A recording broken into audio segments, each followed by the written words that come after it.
I'll be your groovy baby. You be my superstar. I'm your number one fan. Give me your autograph.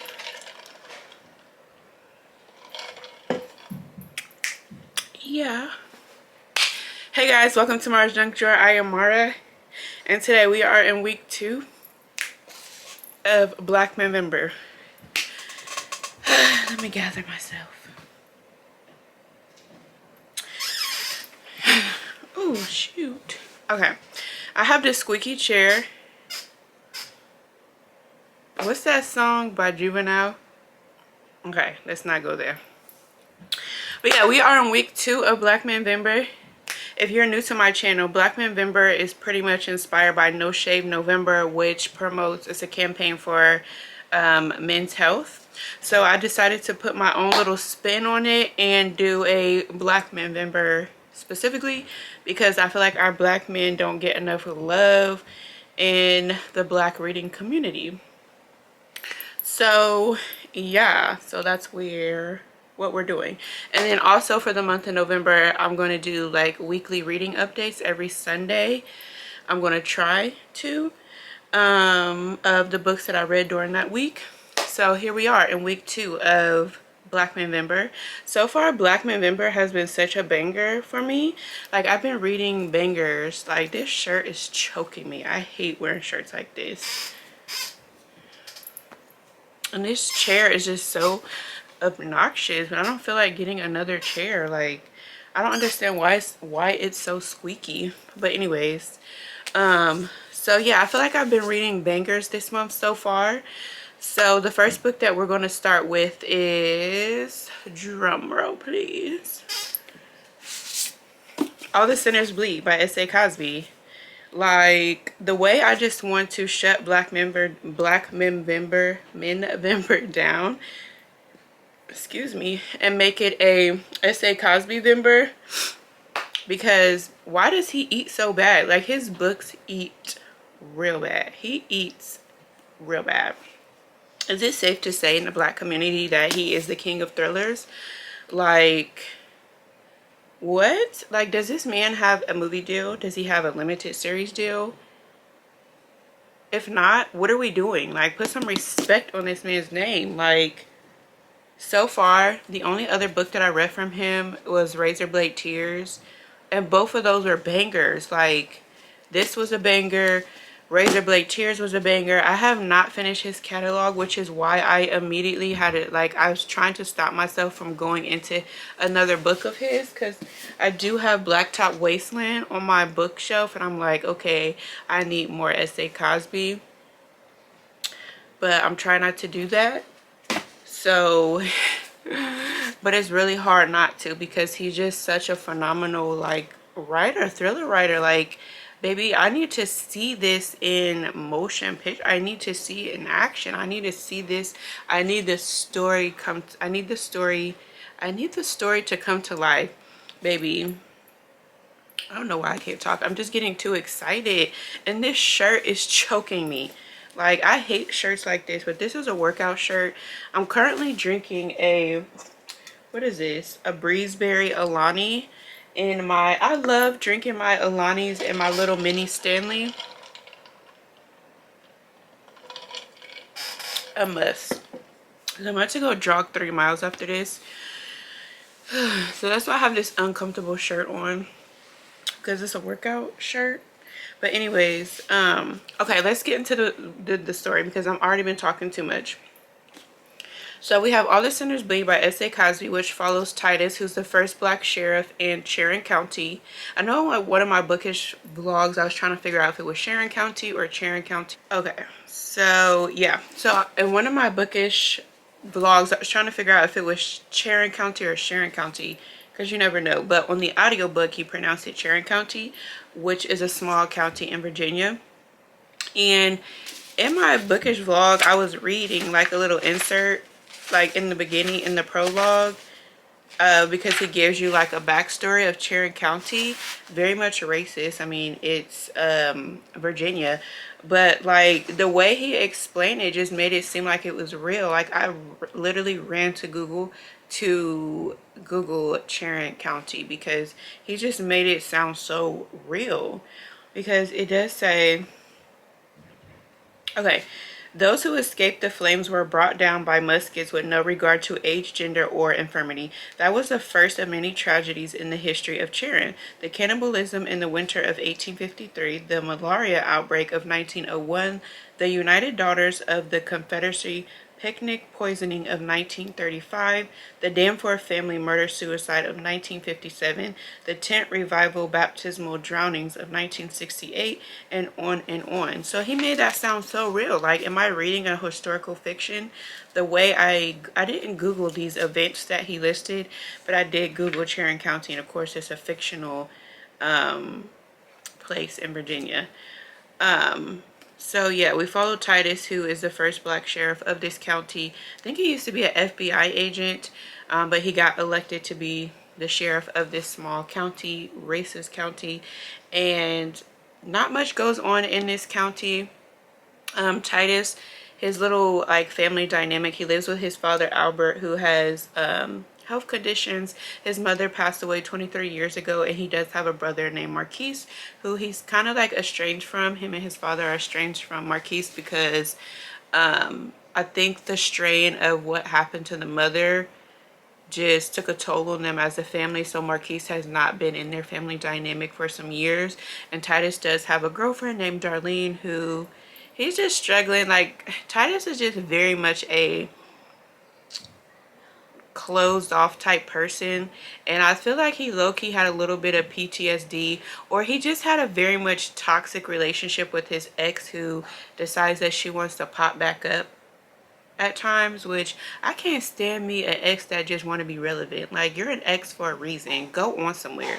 But I see why in the story. You'll see why there's just a struggle between like this healthy relationship with Darlene and then this toxic relationship with his ex. I don't even remember her name because she's an X Factor. We don't even, if she's an ex, she doesn't matter.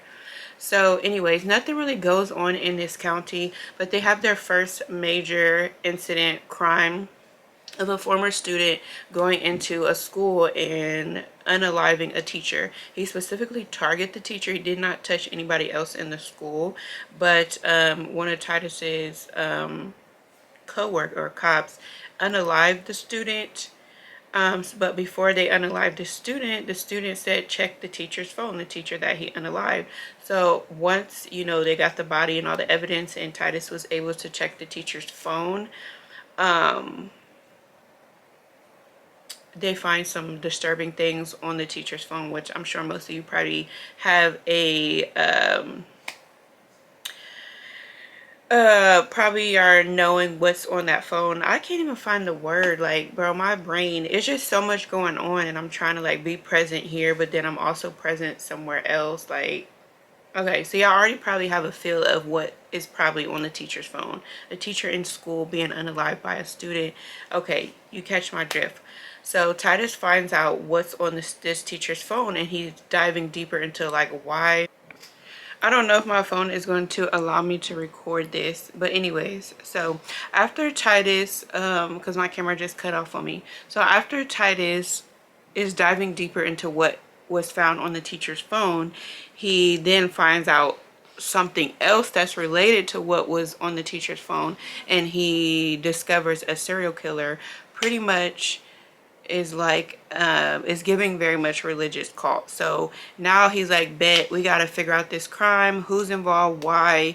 And then they're also discovering victims who have not been identified previously. Like, it's just like that going on. But I will say there's so much detail put into this story. Like, it was very much a lot of information. Not a lot of information in the aspect of like it takes away from the story, but I feel like with some fiction novels that if it's too much detail, because I'm a person who pays attention to detail, I cannot listen to the audiobook because it's too many details that I feel like I'm missing that will just like hinder my reading experience. So I will say, if you're a person like me who pays attention to detail, to listen to the audiobook as well as read the book, or just read the physical book, because yeah, it was just a lot of information. But I will say, I don't think you'll be able to figure out who did it, because it is like twist after twist after twist as he's trying to unravel and get to the bottom of the situation. You might have a feeling of like who did it, but me personally, I don't feel like you will be able to figure it out. So I do like that. I'm not a person who really goes into like my mysteries or thrillers trying to figure out who did it. I just like to just enjoy this story and just let the element of surprise me. Unless it's quite obvious, you know, who did it. But yeah, I absolutely enjoyed this. But after reading this one, and the only other one that I read was Razor Blade Tears.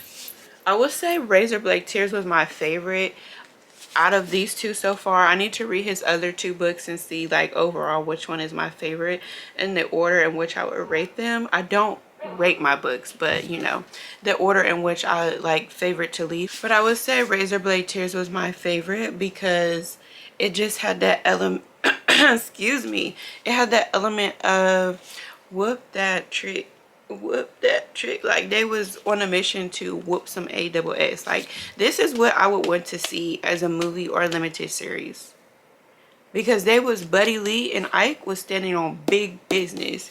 But baby, what happened to Buddy Lee? I didn't like that. I didn't like that at all. But yeah, S.A. Cosby, that's our man. That's our man.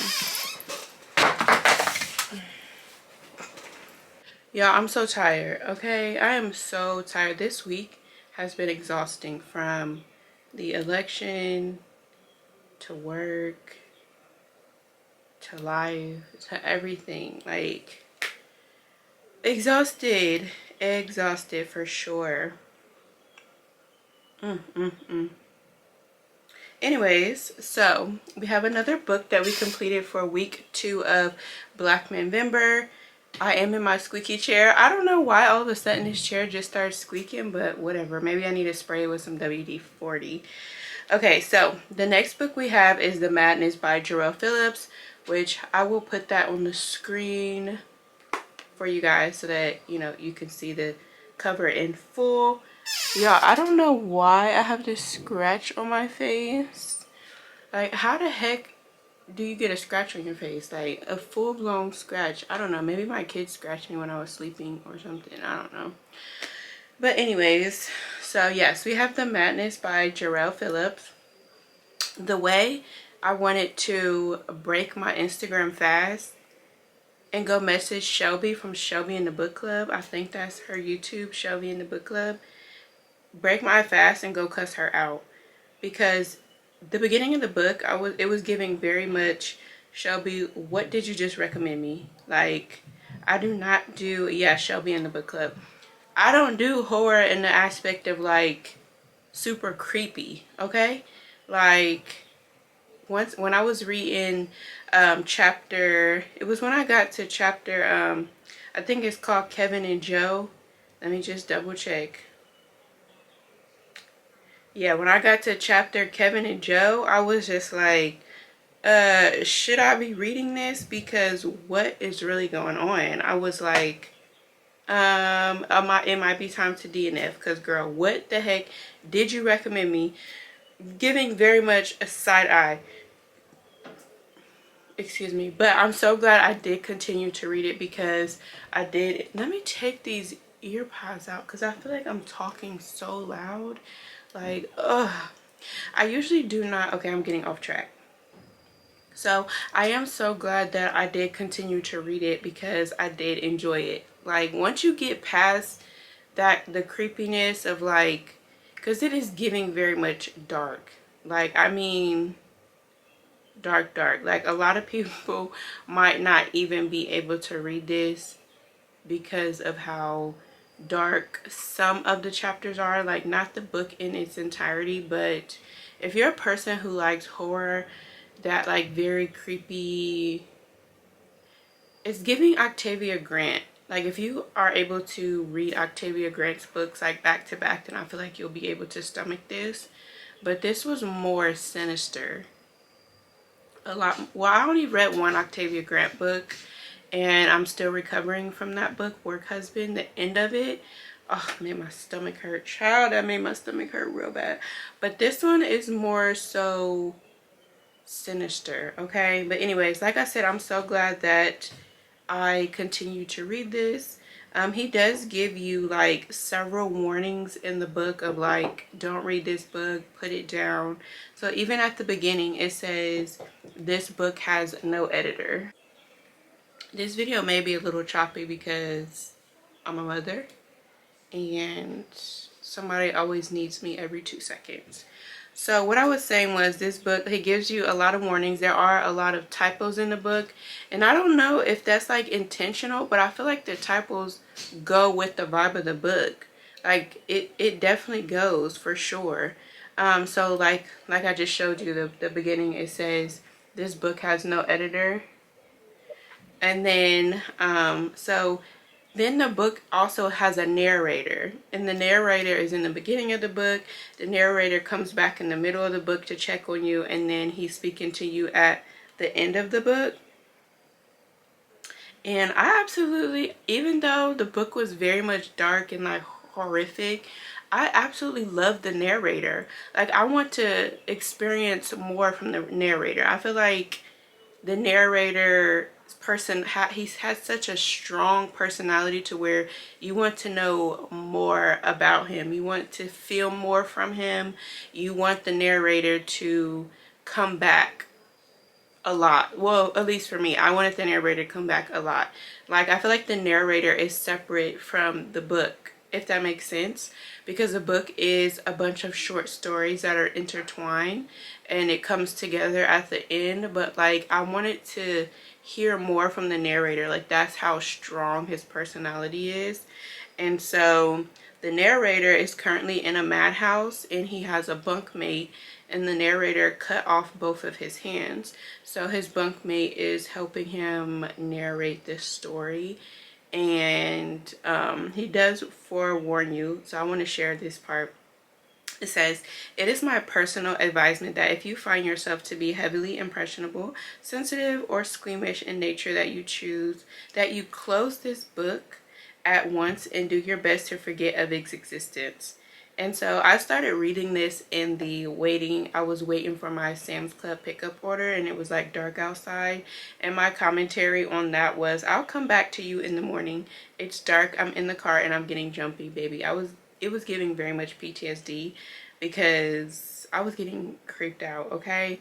And then after that, it goes on to say, you might find it useful to dig a proper hole so that you may bury your physical copy, or perhaps gift it to a person for whom you do not have particularly fond feelings. So he gives you like that type of warning, and it's just like, you know, like move forward at your own risk. But of course his personality is just so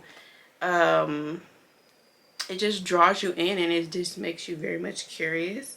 And so of course I'm gonna keep reading, bruh. Like, be for real, okay? But I did enjoy the short stories. I love how they were all interconnected.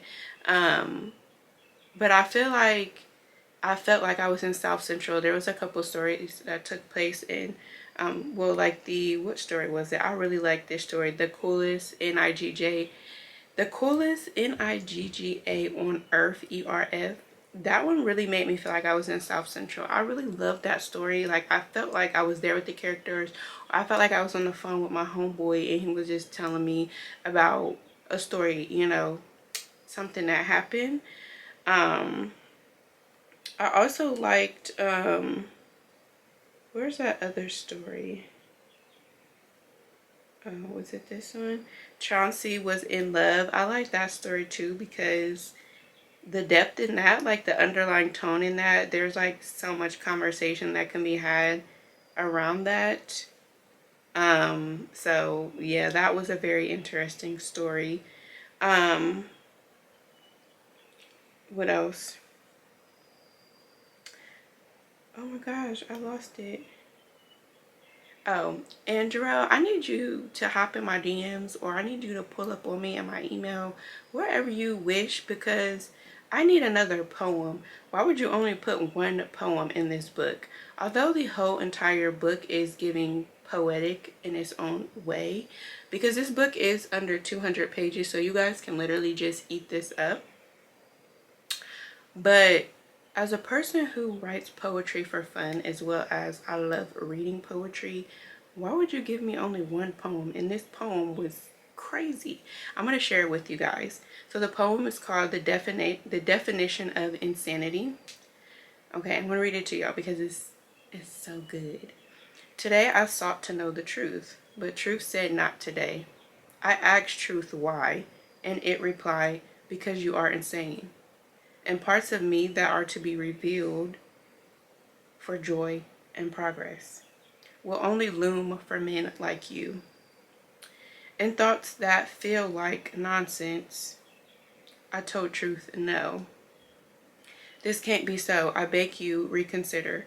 Truth crossed its arms and with a yawn said, plus you are A-N-I-G-G-E-R.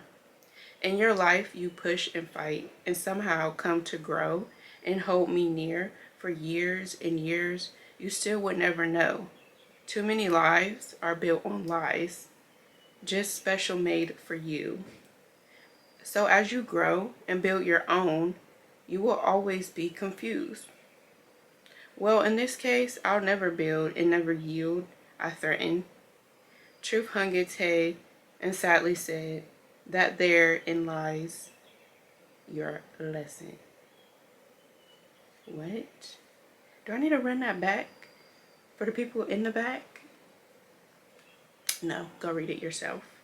And then I do love the end of the book, because one thing about me, I love me a psychological thriller. Anything that's centered around like mental health, a psychiatric hospital, or something like that, baby, I'm going to eat it up. And so this is what this was giving as well, because at the end of the book, there's like a therapy session. It's a therapy session between the therapist, John Seller, and then the narrator. And the narrator says in the first line of his therapy session, you ever notice how the word therapist is just the rapist without a space? Yeah, this book is filled with like poetry, riddles, because the narrator is one of the characters in the short stories, and he's just taking you on a journey. Like, you really got to be locked in to catch the message. So despite the darkness, I did really enjoy the book. I was clutching my pearls, like I said, in that Kevin and Joe, that like I was taken aback, like, Shelby, what did you do? Okay, but I'm glad I did keep going because I got what I needed to get out of it. So The Madness by Jarale Phillips, I loved it. I loved it mainly because of just the art. It is a beautiful piece of art, minus the darkness. But I mean, light and dark go together, if you know what I mean. So yeah, I think he did a good job on it, and I would definitely read more from him, especially like if he did something like centered around the narrator, because the narrator is like dark humor almost. Like, if you're into dark humor in like that way, almost like You from Netflix, it's kind of like that. The narrator gives like that type of vibe, but like the short stories, it's kind of like dark. The short stories are like dark, homey, personable. Like, it's just a whole bunch. He just put so much into this for it to only be 167 pages, I believe. So yeah, that's The Madness by Jarale Phillips. We got another black man on the list, baby. So I don't know if I'm gonna read any more books this week because it has been a very hard week. Like I said, I'm trying not to turn this into a essay Cosby Vember, because the way I just want to read another essay Cosby book.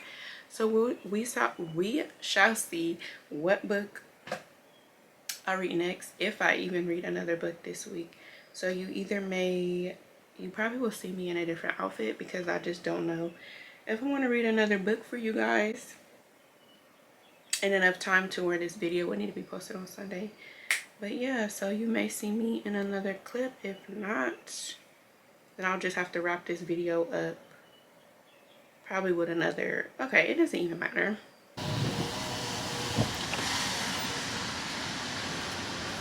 Hi, welcome to Caribou. Could I get you checked in with your mobile purchase number?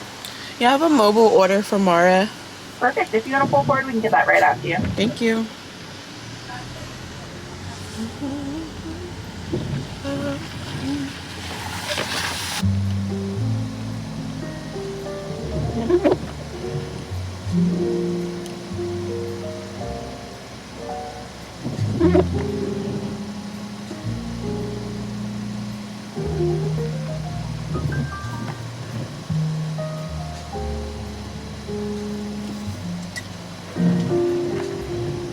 Two different orders. Thank you. You need a shot for this? Yes, please. Thank you. Have a great day. You too.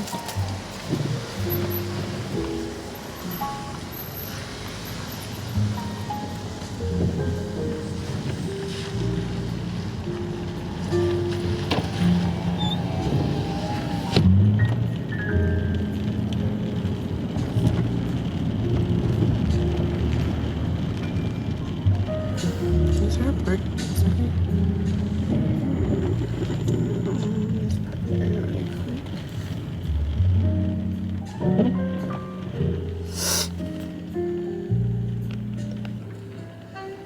Yeah, what the heck do people be looking at? Let me turn this music down just a little bit. And it's like rainy. Oh my gosh. Okay, so we got the coffee. I got my daughter like a blended. It's basically like a frappuccino. I got her the white chocolate peppermint mocha decaf, of course. And then I just got mine iced. And it does have the topping on it, but you can't see it. So let's taste it.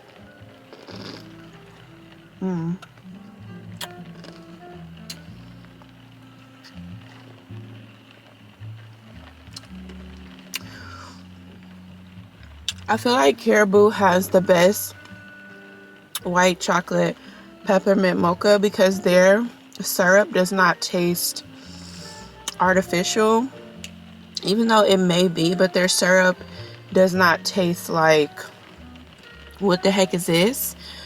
And it's like a perfect balance of white chocolate and peppermint. Like you can taste the blendedness of white chocolate and peppermint. It's like the perfect balance.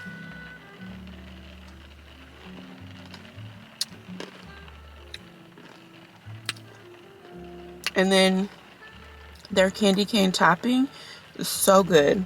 Like they have the best one in my opinion. Okay,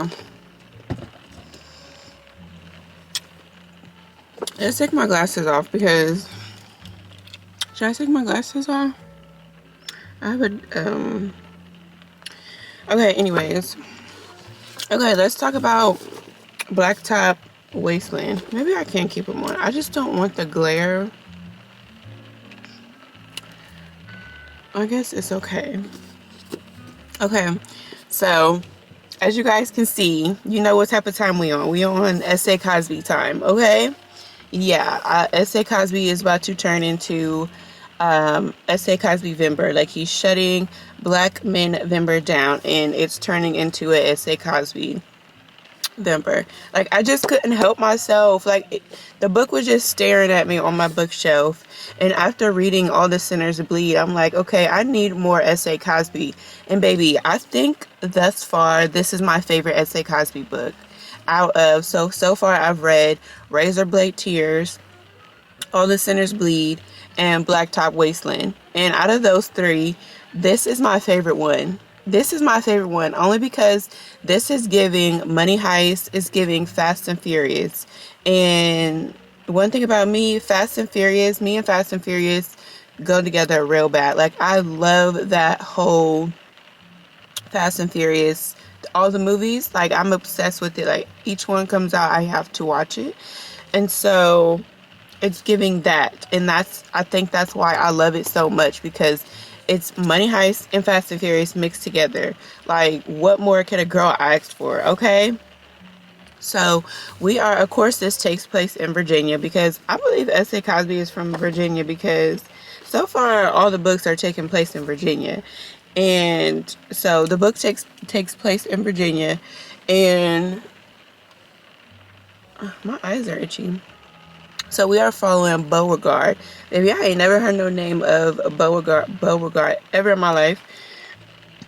Excuse me, but I guess it's a southern name. I didn't grow up in the South, so I don't really know too many southern names like that. So we are following Beauregard. He is currently where do I want to start? Because I'm so excited. I love this one. Okay, so Beauregard has his own mechanic shop. He has this car that he calls the Duster, that was passed down from his father, who he thinks is deceased. Like, his father just disappeared, and so he's not really sure specifically what happened to his father, but this was his father's old race car. Not like NASA race car, but like street racing. And so this is his father's old car, the Duster. And Beauregard is giving very much like Dom from Fast and Furious. Like, him and his car go together real bad. Also because it's his father's car, and his father was absent from his life ever since he disappeared. So him and his car go together real bad, and he is a street racer and as well as a mechanic. So he knows cars like very, very, very well. And he is known in the city for being a good street racer. Like, nobody can outrace him. He does have his spouse, Kia, and they have 2 boys together. And then Beauregard also has a previous child from another relationship from when he was 17. He has a daughter named Ariel. And so Beauregard, life is on his shoulders as a black man trying to provide. Like, his wife is struggling with her hours at the hotel. Some of her hours start getting cut back. Beauregard's mechanic shop, ever since, I think it's called Precision. There's another mechanic shop that opened by some white men who pretty much put Beauregard out of business. Yeah, pretty much it's putting or making business slow for Beauregard. And so, hold on, y'all. Okay, yeah, so this other mechanic shop opened up, and it's making business slow for Beauregard. So I think in 3 months his shop is like on its way to being shut down from being behind on the rent. As well as him having a mother who is in a nursing home. I think she has cancer. And so there was something happened with his mother's I don't know if she had like a life insurance policy or something like that. And I guess with Medicaid, she was like going kind of into like Medicaid fraud. And so she needed to cancel that policy in order to keep her Medicaid. And then, so because her Medicaid stopped, it put her at like owing $30,000 after, if she were to cash out her life insurance, give that to the nursing home, and then that would leave her with 30 something thousand left to pay in order for her to stay at this nursing home. His mother is a very like complicated person, so her staying with them is not an option, and he just feels like her being in a nursing home is the best option.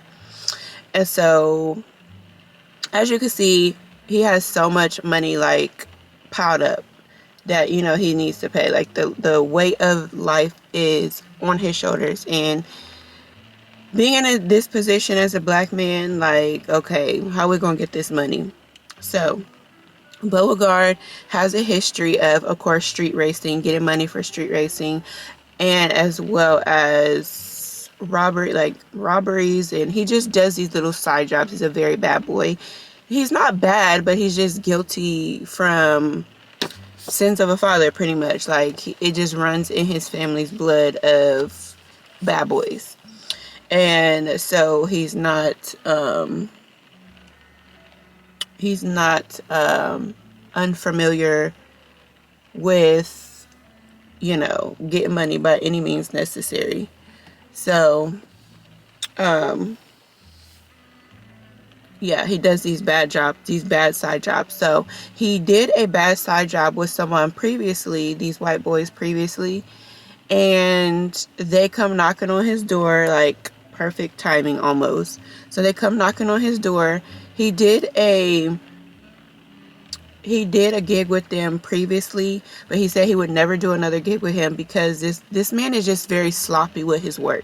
He's very money hungry. He's very sloppy. He's thirsty and uncalculated. Like, he does not take his time. He's just the wrong person to do business with. So this man comes knocking back on his door like, we got this big job and it's gonna, you know, get a lot of money for us. Of course, Beauregard being not really thirsty, but like, dang, I gotta get this money.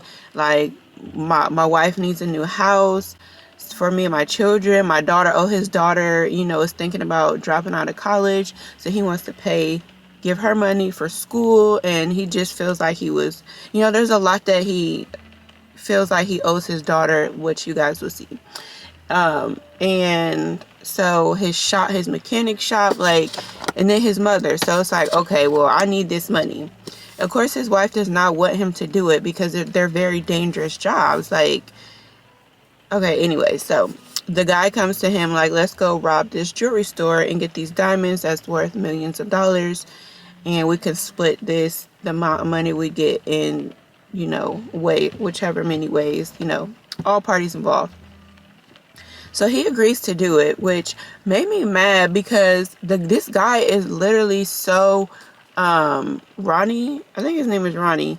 He's very just trifling, like one of them sloop booty person, like they just sloppy, like you got a swamp booty sloppy, like that. Like, he just one of them people that you just don't mess with, like somebody that's just very trifling. Like, S.A. Cosby did a good job writing his character because you're just sloppy. Like, why would I want to do business with you? And that's how Beauregard's energy was toward him. Like, don't pull up on my house again or you're about to catch a bullet to your head, because of how he played him on the first job they did together. But anyway, so Beauregard ends up doing business with this man.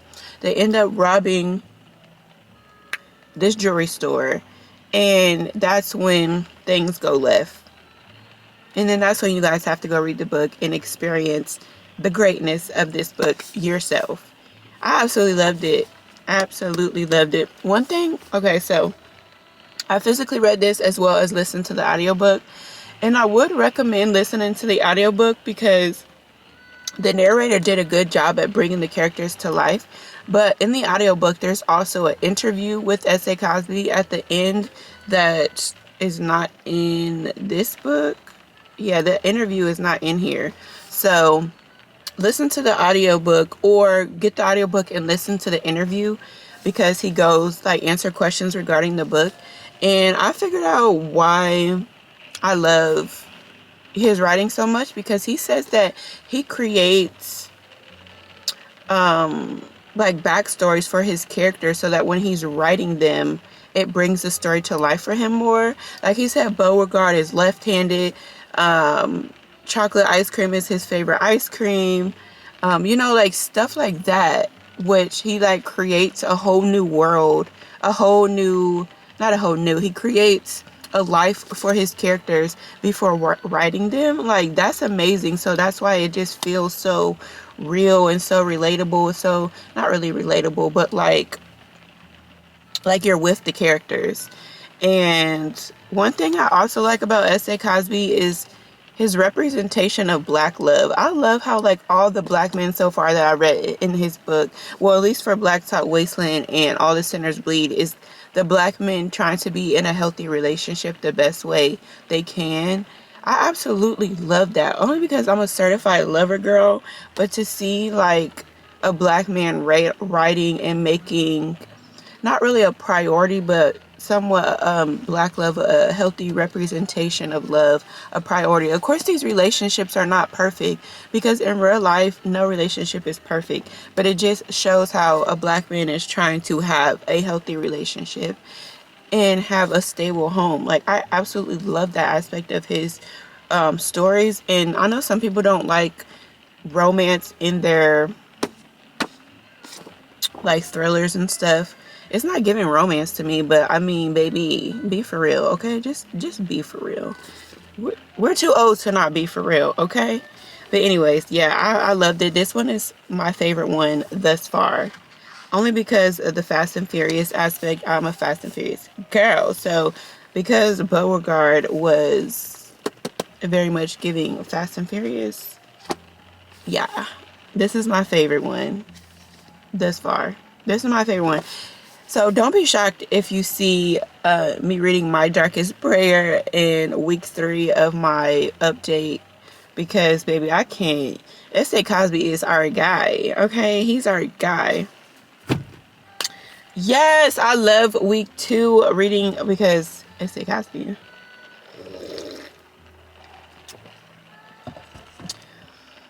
Yeah, so thank you guys so much for watching. I hope you guys are enjoying my Black Menvember as much as I am.